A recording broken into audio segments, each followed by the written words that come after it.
Днес фарът е там, на брега на морето. Фарът на град Шабла. Той е най-старият и най-красивият фар по българското черноморско крайбрежие. Проектиран е от френски специалисти с височина от 32 метра, а гръмоотводът му е с позлатен връх. Почти 3 века шабленският фар предпазва корабите от затъване в плитчините и от сблъсък в съществуващият подводен риф.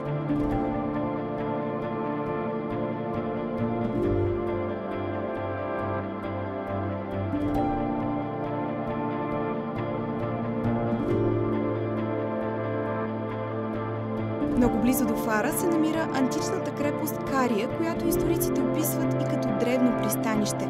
Руините на Кария все още ревниво пазят своите тайни.